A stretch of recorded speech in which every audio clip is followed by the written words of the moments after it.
Hello, everyone. Welcome to another edition of the Miss Texas Show with your co-host, Melissa Santana. Excited as always to bring you another edition of the show, but also another wonderful guest. Today's guest is none other than Major General Robert D. Shadley.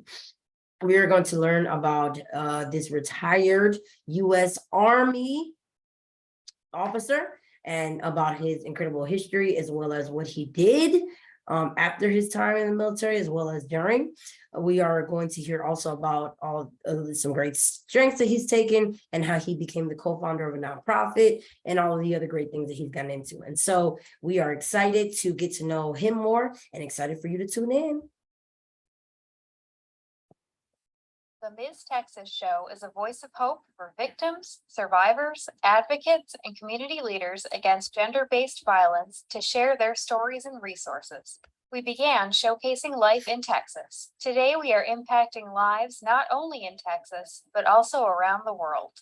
Under our segment Military Time, we run this segment in partnership with the National Veterans Chamber of Commerce. We invite military and veterans who have overcome traumatic events to share their experiences during and after their military service. Under our beauty segment, we invite fellow pageant winners and contestants, artists, musicians, actors, models, and dancers, and last but not least, our survivor leaders from family violence, sex trafficking, sexual assault, stalking, and other traumatic events, who are ambassadors for these causes to share their lives and the impact they have made. To become a guest on our show, email us at msusaTexas@gmail.com. If you would like to support victims and survivors of gender-based violence, make a tax-deductible donation to Hope Fix Global at www.hopeyxglobal.org. Hello again, everyone. Welcome to another edition of the Miss Texas Show with your co-host, Melissa Santana. I have with me the one and the only Robert D. Shadley. Major General Robert D. Shadley, U.S. Army, retired, is the only flag officer in military history to conduct a worldwide, command-wide investigation and the prosecution of sexual misconduct. A whistleblower. For this leadership effort, the Army blamed the messenger. They denied responsibility and continued to this date to have limited to no senior leadership accountability to stop this basically atrocity that was happening. His book documents his extraordinary efforts to do the right leadership rather than ignore his soldiers. Sexual misconduct victims number over 875,000 since Congress first asked to track this issue. General Shadley speaks to all sectors of the country on this abuse of power and sexual misconduct, advised presidential staff, and testified before Congress to revise the UCMJ law to improve military laws on abuse of power and separate prosecution authority from command. Co-founder of nonprofit Never Alone Advocacy in 2020, he's working personally with military and civilian sexual misconduct victims and families to provide appropriate support and advocacy. So we are incredibly grateful, not only for you coming here today, but also again for your military service and just for taking the time to be with us. And so with that, if you do not mind, could you tell us a little bit about, who you are, your journey, a little bit about led you here today and just more about you?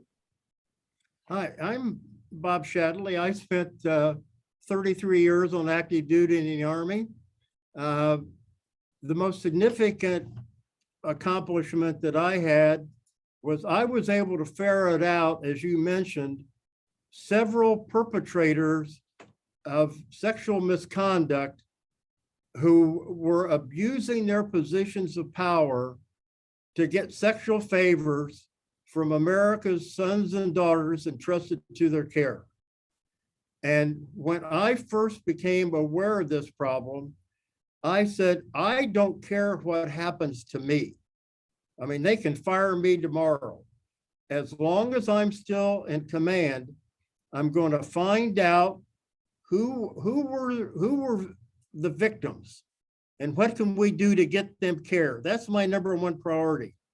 We granted the young ladies and men immunity from prosecution because you often got the the story, well, you know, she willingly participated and all that. And I said, there's no such thing as consensual sex between an 18-year-old private and a 35-year-old sergeant or captain. Give me a break.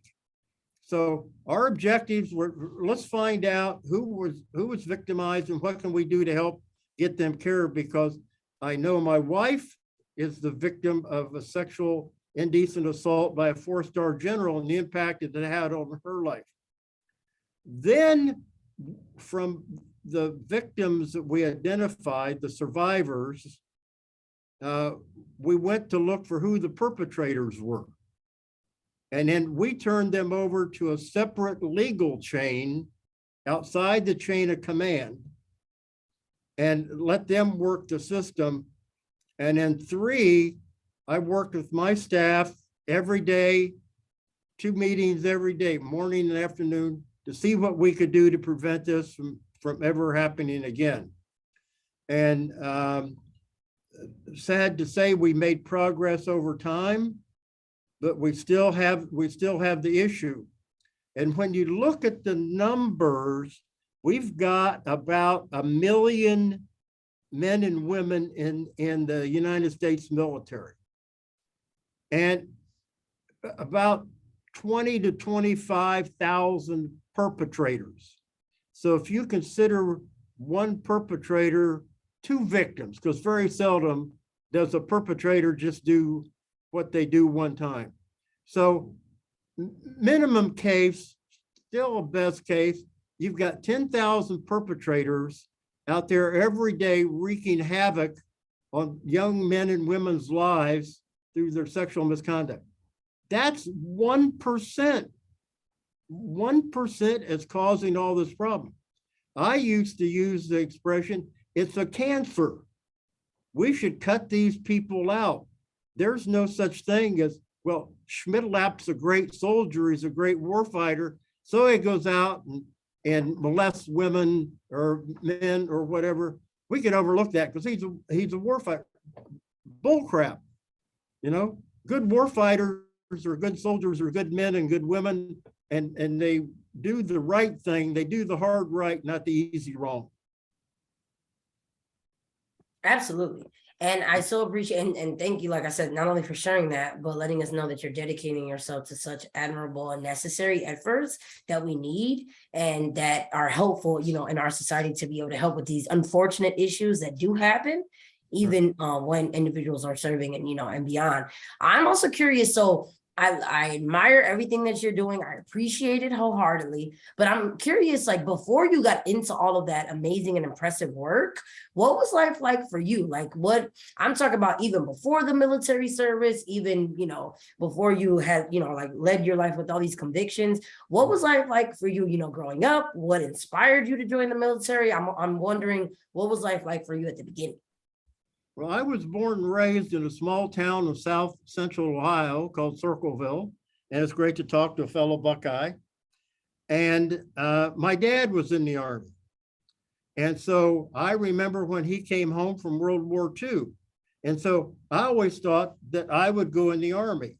And after I graduated from high school, my dad said, son, this thing in Vietnam is going to be big. So trust me, it'd be better if you went in the Army as an officer than an enlisted man. Trust me, I did that. And so I went to Purdue University, got a couple degrees in engineering, came on active duty in the Army and said, well, I'll stay here as long as I'm having fun. And after 33 years, my fun meter pegged. The military is a great career. There's great people. It's a wonderful camaraderie. We do great work. And so I stayed on active duty for 33 years, traveled all around the world, got to meet interesting people. And then I retired and went to work for a defense contractor in Minnesota. And so I began speaking to public events. I was a civilian aide to the Secretary of the Army for 2 years, carrying the message to Department of the Army back to civilians, and was a guest lecturer for 47 different classes at the U.S. Army Sexual Harassment and Assault Response and Prevention SHARP Academy. I've talked to thousands of soldiers. People have had me out to talk, as well as police departments, colleges and universities. This issue that we have with regard to abuse of power is not unique to the military, but the military has such a hierarchical structure. I mean, you know, you might sign up to go to a school and the environment is bad. You could say, I quit, I'm going home. Well, in the military, you can't say I quit, I'm going home. You're kind of stuck and you're at the mercy of the chain of command that you fall under. We have some really good ones, and unfortunately, we have some really bad ones. And the really bad ones need to have something done to them, preferably get them out of our Army in no uncertain terms. And we've submitted several recommendations on how to do that. The challenge we have, Melissa, is that, in my humble opinion, the seniors, civilians, and uniformed personnel in Department of Defense have three priorities. One, protect the brand. You can't have the military to appear to be unsafe for America's sons and daughters, or the recruitment issues we're seeing now will be even worse. Two, the importance of I lost my train of thought. I hope you can edit this out. Themselves. Protect themselves. They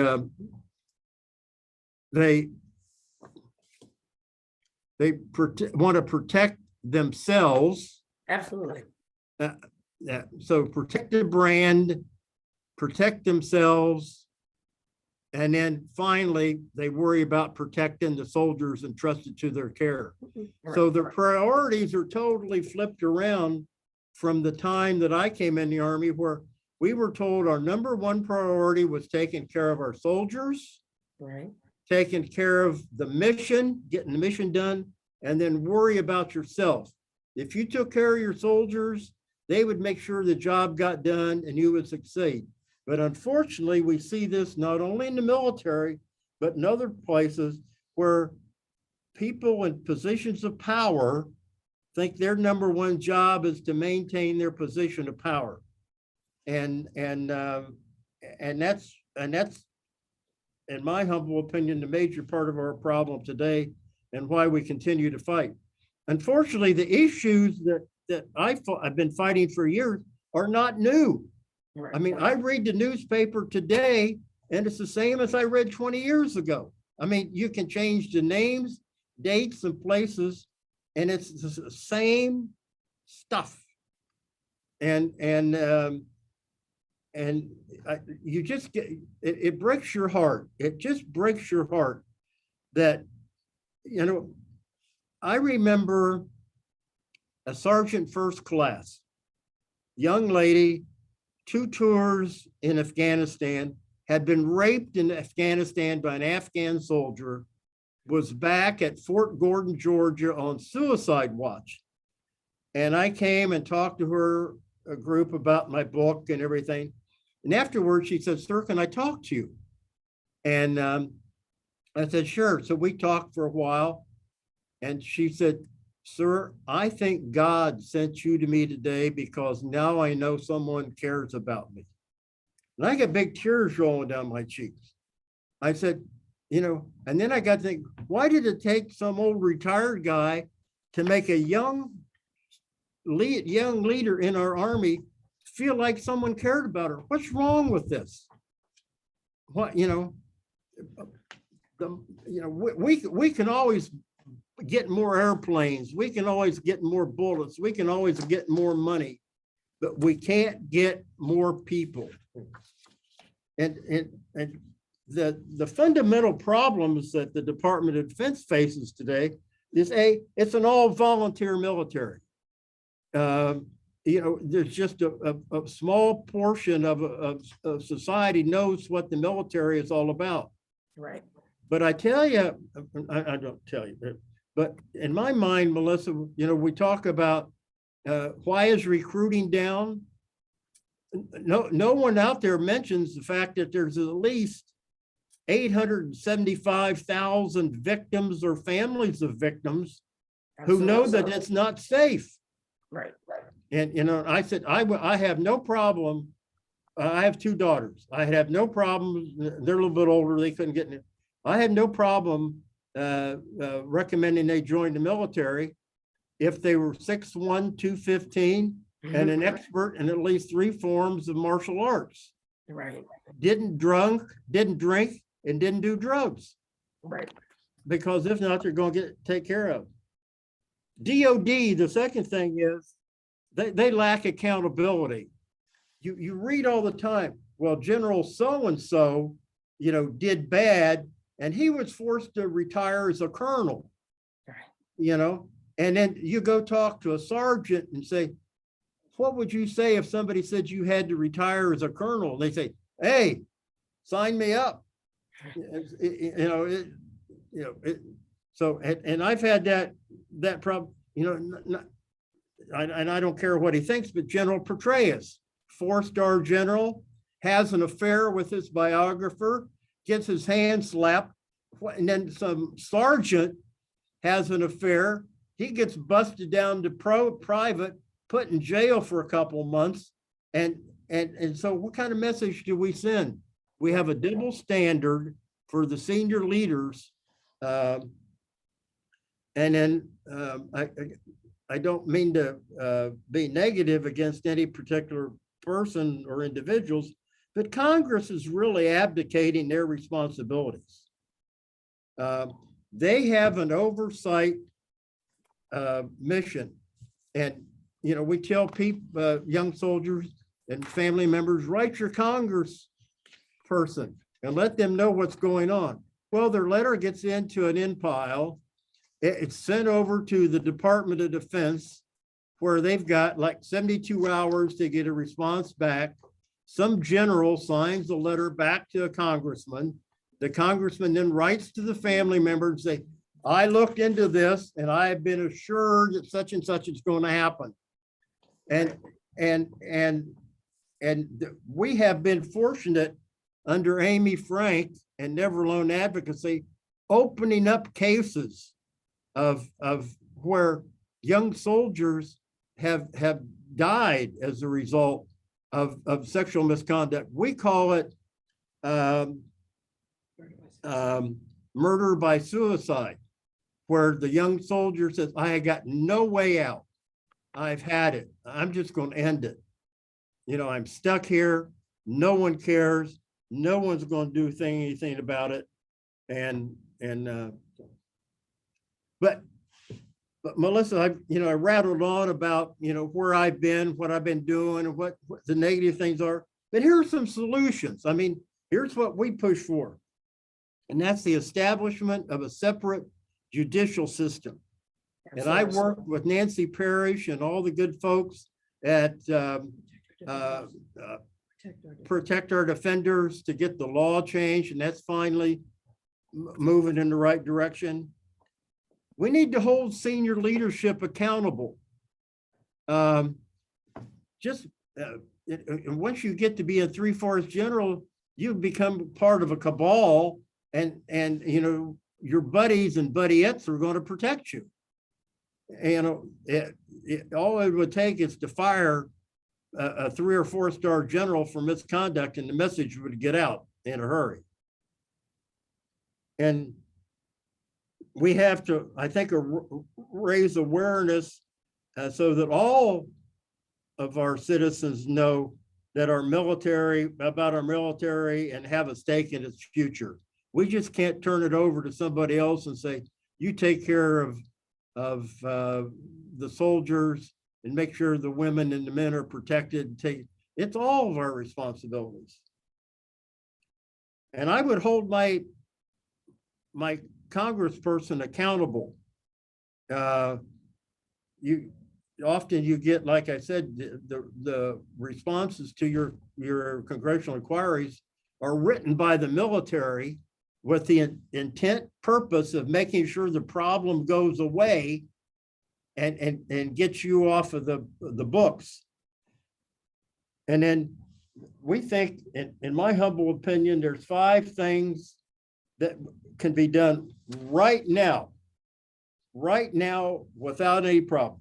1, prevention of sexual harassment and sexual assault should be seen as a critical force protection mission. This is not a woman's rights issue. It's not a man's rights issue. This is one of the basic warfighting issues, force protection. So just because you care for your soldiers doesn't mean you're not a good warfighter, because good warfighters protect their soldiers. The second thing that we could do right away is to hold senior leaders accountable. Well, you know, we made General so-and-so retire as a 1-star instead of a 2-star, and, you know, but then they end up taking any memorandums of reprimand out of their files, and, you know, they end up getting the retired pay. And, you know, I think most Americans would love to have the retired 2-star pay as a retired income. You know, it's not too bad. And then, and the other thing that I would do is I would routinely publish a list in open source media, a list of leaders punished for sexual assault or harassment crimes. Put that in the Army Times, Navy Times, Air Force Times. Here are the people who were punished either judicially, non-judicially, or administratively for sexual misconduct. And so we know that. And also then the 4th thing is make proactive enforcement of sexual assault and harassment policies and its procedures a part of the officer and non-commissioned officer appraisal system. You know, our future jobs and promotions are all based on what people say how you did your job. And, you know, a comment on there, you know, Colonel so-and-so failed to protect his soldiers and allows rampant sexual misconduct in his formation or her formation. That person's certainly not going to go anywhere in the Army. So make sure people know it. And then we're seeing this happen right now is felonies such as sexual assault need to be prosecuted through a separate legal chain within the military, but outside the chain of command. You know, we can't have, you know, we saw this in the General Franklin case years ago, where, you know, the one of the generals did something wrong, and his general boss got him off. And then look at General White. You know, no disrespect, the commander down at Fort Hood. You know, all the issues they've had down there, the Vanessa Guillen case and so forth. I was brought up to believe that if I were the commander and I was sent off temporary duty someplace, I could delegate my authority to someone else to do my job while I was gone. But I could not delegate my responsibility unless I actually changed command. So if these commanders do not change command and turn the whole operation over to somebody else, and are still shown on the books as a commander, they should be held responsible for what's going on in their organization. And if they were, I'm sure that it would make sure the Department of Defense would make sure that commanders left behind to be in charge of the soldiers that don't deploy had somebody who had some skin in the game.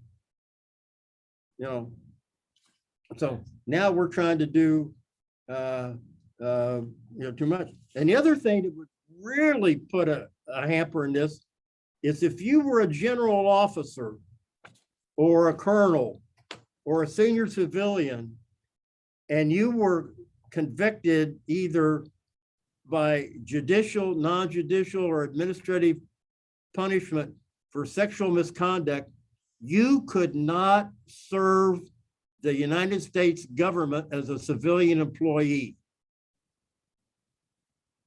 That would cut down these guys and other people from saying, okay, I just got busted from general to colonel, and they get hired back by their old organization basically to do the same job. And they're drawing colonel retired pay plus civilian pay. So that's our 2 cents. That's what we fight for every day. Like I said, we have held too many young women and men in our arms that have been victimized, and we're going to spend every minute of we can to making sure that we help protect America's sons and daughters, because in the final analysis, that's all we got. Right. If we can't do that, shame on us. Oh, no, absolutely. Yeah, I'm sorry. I get to preaching. I believe this. I Yes, believe it. of course. And so thank you so much. I appreciate it. Of course. But yeah, you almost made it seem like we're done. We definitely want to learn more about you. So Yeah. and that's what I appreciate. And I do think that is an incredible list. And I appreciate that it's clear that it's something you came up with your team, as you mentioned. Because I hear a lot of like but before we dive deeper into that, Right. since you had shared about you and how your draw to the military for yourself was you got to see it with your father, and Right. you grew up in Ohio, much like Right. myself, in a whole different city, but fellow Ohioan, like you Right, mentioned, right. because I don't know if everybody remembers that I'm in Ohio as well. And so I appreciate that you mentioned that and that was your draw, and that you yourself had a 33-year career in the military, before you retired. I'm curious, and now I know that you, like I said, live your life with all these passions that you were clearly passionate about, clearly convicted and clearly committed to. But I'm curious, did you witness any sexual misconduct during your time in the military service, or were these all things that, were brought to your awareness after your time?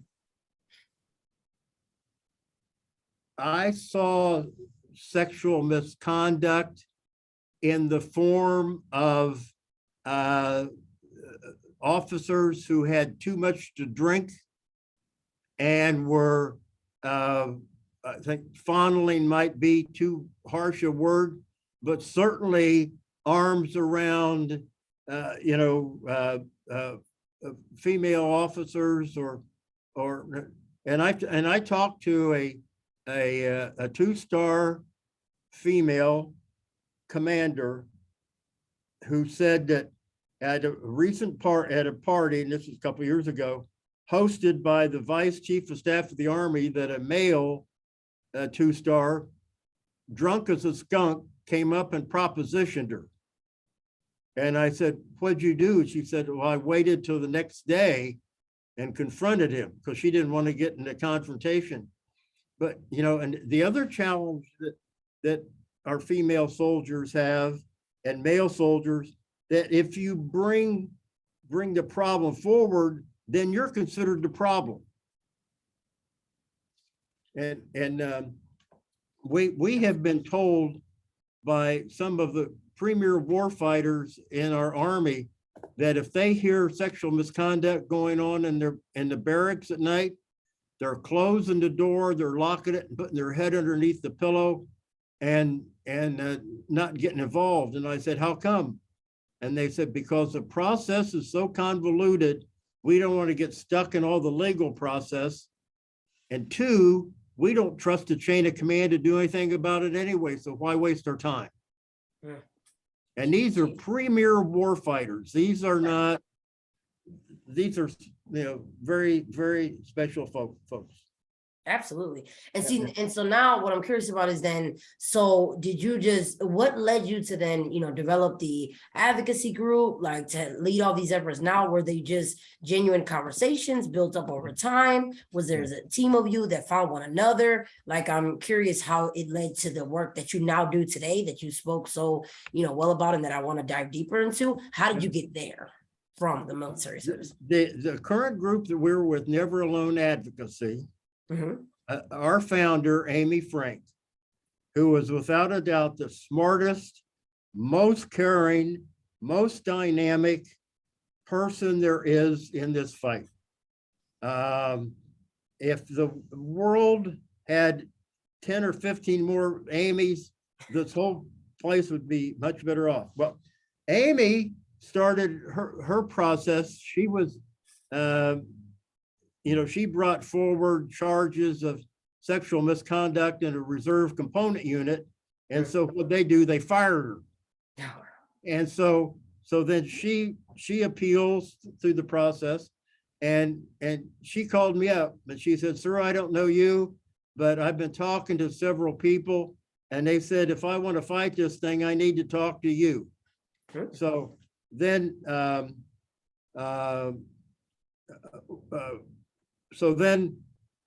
Camilla, based on her experience, having the problem with the 4-star, Camilla, my wife, and Amy are like sisters by a different mother. There's a slight little difference in age, but they're very, very much alike. And and then our 4th member of our group is Colonel Wes Martin, and Wes is a whistleblower who blew the whistle on sexual misconduct in the cadet command several years ago. Wes is a noted author, very well written, world renowned expert on international affairs. And Wes digs into all of our cases. We don't go looking for cases. People come to us. And the first thing we do is we vet our people. And we get pro bono lawyers. And then Wes is a military policeman and he does a detailed study. Some of them are that thick. And then we take that to the military and say, you need to reopen this case because something's not right here. And we've done several of those and have gotten things changed around. So, and the interesting thing is the 4 of us have been doing this for 2.5 years and we've never been in the same room. Wow. We work a lot on the phone. Like I said, Camilla and I are 4 to 7 hours a day. Amy, I guess, if there's 25 hours in a day, she's working 25, and the same as Wes. So the 4 of us, and then we work with the other organizations that support victims and survivors. And by working together, we're all a stronger team. And that's why we support wholeheartely what you all are doing to bring awareness to this. And it's just, like I said, not just a military problem, it's a national problem. And it's important that we understand the challenges that our sons and daughters face. Correct. Yeah. Absolutely. And similarly, what's incredible is that Eileen, the main host of our show, she and I have never been in the same room together either. So yep, I am co-hosting the show with her and I've actually never been in. So similar to you, I agree. I think people unite on their convictions and on their passions, and they don't even necessarily have to be together. And technology, thanks to that, allows these opportunities where you can do all this work from different places and different spaces, but still unite in those efforts. And so I agree. And I also want to give hats off to your founder, like you said, and all that incredible work. And also I want to give an incredible shout out to your wife, like you said, who's another survivor as well. And just, the fact that you literally are surrounded by all these incredible people who are not only survivors, but are advocates and are really pushing all this work forward. I am curious, were you already involved in the work before you met your wife? Or did that, did she happen to come along on the journey as well? Well, my wife, Ellie, passed away in 2017. I'm sorry for your Camilla's loss. husband passed away in 2016. Mm. And I knew Camilla's husband, my current wife, before she did. Right. So then Ellie, my wife, and Bill and Camilla were neighbors at Fort Belvoir, Virginia. So we maintained friendship over the years. And after Ellie passed away, Camilla called up to see how I was doing, and half-hour phone calls every week. The 10 days turned into 5.5-hour phone calls every night. And the rest is history. One thing I do want to correction, Melissa. Amy Frank was not fired by the Army. She was suspended. Okay. And you know, she was suspended, and the lawyers made it intimately clear to the Army that they did not do that right. And the Army was penalized for what they did to Amy. So Okay. Amy did no wrong. She's Absolutely like not. you and all the others who fight for our young men and women. You know, the messenger is often attacked, and that's the wrong thing to do. And so hats off to you and the team that's fighting. But I just wanted to clarify, I didn't want to, you know, give the impression that Amy was fired for not doing her job. Amy was suspended for doing her job too good. Yeah, exactly. If anything, Yeah. right. And Doing it too well. I appreciate that. Well, and then I just think, speaking of doing your job well, so you lead this incredible career, and unfortunately you witness these atrocities, you know, while you were serving, but then you also become this own voice and advocate after your military service. People, there's been individuals who have found you, you know, shared their stories with you, you know, uniting this great mission. And I'm curious, you know, like if, you know, your dad, who was also your own father, who had also served in the military, I'm not sure if he would have been proud of the work that you were doing, or like, you know, surprised by it. But I just think it's incredible that you were able to witness that, but then dedicate your efforts to helping those, you know, recognizing that, yes, like we all mentioned, military is a wonderful thing to be a part of, but when these, you know, unfortunate things happen, you know, those who serve absolutely deserve, just like anyone else, that to have that, you know, proper attention given to what's going on, and for them to be, you know, advocated for. So I just, you know, love that you do that. And so I just think it's incredible that so many individuals have been able to find you now as a result. Like you said, you don't even have to seek them. They just find you all, you know, given the incredible work that you're doing. well, my dad is like many of the greatest generation. Yeah. When he came home, he still suffered, Mm. you know, from PTSD as we now know it. Right. And that plagued him for his whole life. Mm. He was always very proud of what I did, but he didn't ever want to interfere. My mom and dad both said, whatever you do the best job you can. Mm. When I was in school, they never asked to see my grade card Wow. when I brought home. Mom and dad, you know, I'd off in college, come home at break, and the grades would come, and dad would say, "Are you satisfied?" And I said, "Well, I think I could done a little bit better here." And he said, "Well, make sure you do that next semester." He never asked, "What'd you get, A, B, C, or D?" He put it on me to set the standard, and you know, and not, and and my mom was really the main influence in my house. And mom was a fanatic about doing the right thing. Right. And she was she ran what we called then a beauty shop, hair parlor and everything. And so every female teacher I had from kindergarten to senior in high school went to my mom every 2 weeks to get their hair done. Wow. And every time I was in there and one of my teachers was there, mom would always say, or one of the teachers would say, or mom would say, "Well, Mary, how's the little Bobby doing?" And so I got a grade card every 2 weeks. So I had to do, so I was brought up to do the right thing, even if there's a consequence. you know, you got to wake up in the morning, look yourself in the mirror and say, you know, I'm proud of me. I'm proud of what I see. And so that's kind of where I come from. Absolutely. And we'll continue this fight. And we got a lot of good people like you in it, and organizations, and we will make a difference. Absolutely. And that's actually what I wanted to ask next was that, so with all the recommendations that you all have made and all of those steps that you said, like you outlined, that might be helpful to bring about that change, is the goal to present that to anyone, to, you know, put it in certain platform? Like, what is the plan with those recommendations? Yeah.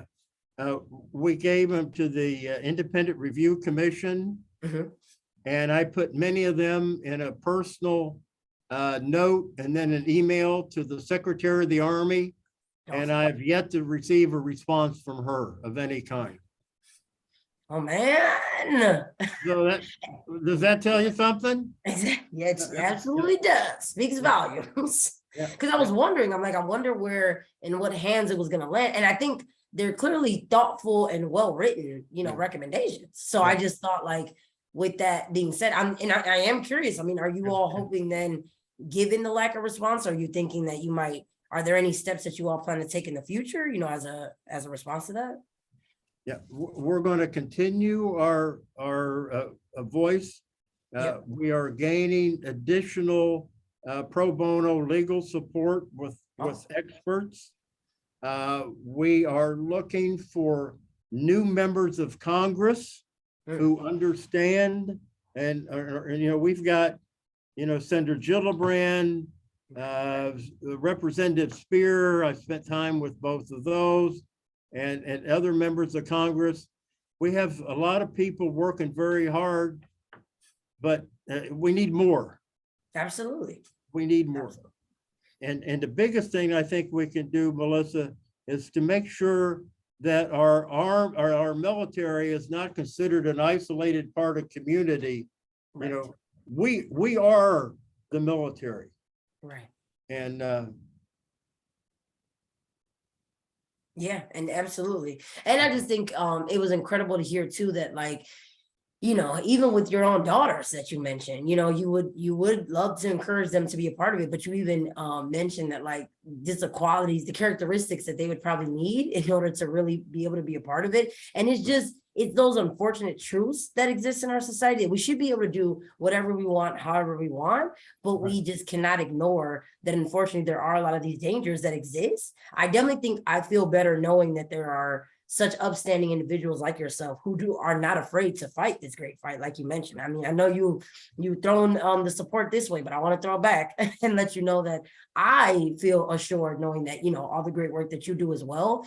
But it is unfortunate hearing that you know, there's so many that would like to pursue careers, and not just in the military, like you said, because it's not just here that it happens, but that sometimes that is the unfortunate reality that they run into, that it makes it too dangerous to pursue because of things like this that happen and aren't always, they might be ignored and not addressed in the right way. So I just think, you know, it is amazing that you all are dedicating that. And so I'm just curious, you know, with all of that, you know, like what, I mean, you mentioned a little bit of it, but also how did all of this lead, you know, where in the midst of this did you get to write your book in the middle of all this? well, what I have done for years is I keep track of everything I do with little green notebooks like this. And everyone that I worked with during the time of the story, the book said, "Oh, sir, you got to write a book. You've got to write a book." So I took these 20 little green memo cards and transcribed all the written words onto 8.5 by 11 sheets of paper. And then when it said, prepared a briefing, sent a letter, sent an email or whatever, I had that. I had those copies. So I would attach it as page 1A, 1B, 1C, 1D. So I ended up with 8 3-inch binders, day by day, minute by minute, because I knew I was saying some things that were controversial that would, you know, some people would argue with. Like I said the Department of the Army Inspector General lied, Mm, you know? absolutely. And so, so it's in there. And it's, and his response to me is in there. So what I wanted to do is the book, The Game, Unraveling a Military Sex Scandal, is the only official documented Army approved history of what happened during the largest military sex scandal in the history of the Army. And unfortunately, it appears that we haven't learned much, you know? Right. And that's why I'm fighting even harder now. And join with, you know, Camilla and Amy and you and the team to make a difference. Definitely kind of and I'm happy that you at least have that there. And I mean, it's telling that, the painstaking truth about like what is happening. And I'm glad we at least have that. And I'm hoping others will, take heed from it and learn from the story that you have and like that you created. And to be able to do that. And what I'm curious about is, are there any other books in you that you also plan to create or have created or plan to? I have another book in the works. It's on leadership in a crisis, a Okay. guide for leaders. I know I was sometimes I would go outside for a walk with my dog and talk to Remington and just tell him how bad it was. And I say, I don't know how much longer I can put up with this. I work nothing but sexual misconduct, 18 hours a day, 7 days a week for 15 months. Jesus. Wow. And it was talking to survivors and listening to their stories, it just, I am committed. If it's the last thing I do, I always say, if I can help just one person, if I can just help one person, if we can all just help one person, well, the whole world's going to be a better place. So I'm not going to solve all the world's problems, but I can do my share. And as long as we all do our share, things are going to be better for all of us. Yes, and that I can agree with more, and that I can appreciate more, but also just with that, that's why I just want to say how much, I definitely appreciate you and applaud the work. And that's why with that being said, I'm curious, how is it that individuals can connect with you if they also resonate with the work that you're doing and they want to assist, or, how can they reach out? You can go to the website www.neveralone.org is the best way. That way you'll get, into the program, or you can do www.shadleyeditions.com.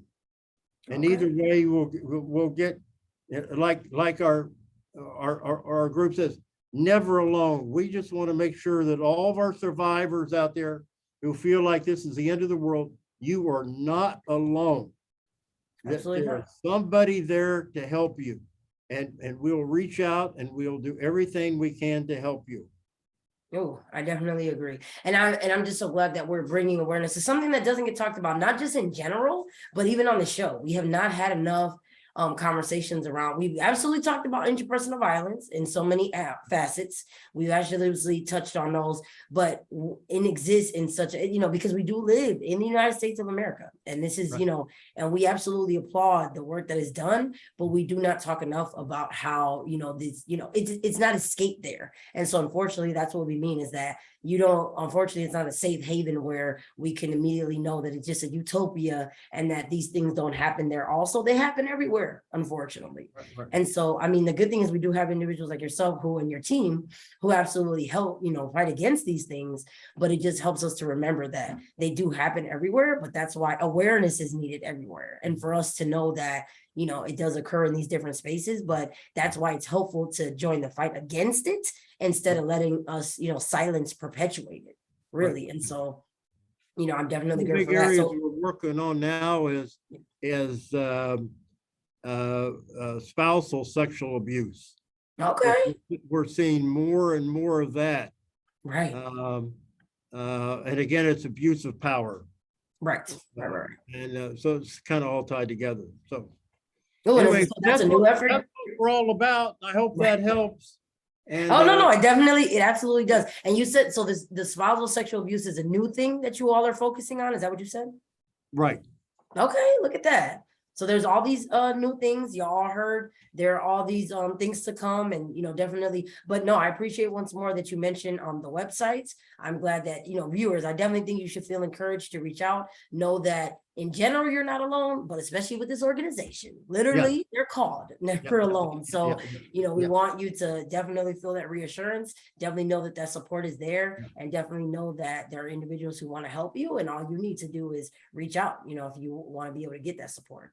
So with that, it was nothing short of a pleasure, but I just want to ask, is there anything else you'd like to share with our viewers before we end our time together? No, I think that's about it. And then again, I can't thank you enough for helping to bring the spotlight onto this. You and your organization is very, very professional, and I applaud your efforts. And anything that we at Never Alone Advocacy can do to help you, we're part of your team. I know Eileen and Amy talk a lot, and so we're all here to help. We're all in this fight together. One team, one fight. Absolutely. No, I can't agree more. And we also appreciate you and just taking the time and the education you provided today, the time that you took out to even meet with us today. So, I mean, it is more than appreciated. And I just hope viewers, you also felt the same way, because there's so much that I gained just from hearing this information. And I hope you all did as well. And definitely feel encouraged to reach out to Bob, as well as any individual on the team, to be able to learn more and connect more. So yes. So thank you so very much. Thank you. God bless you. Thanks again for all you do. Thank you. Bye-bye.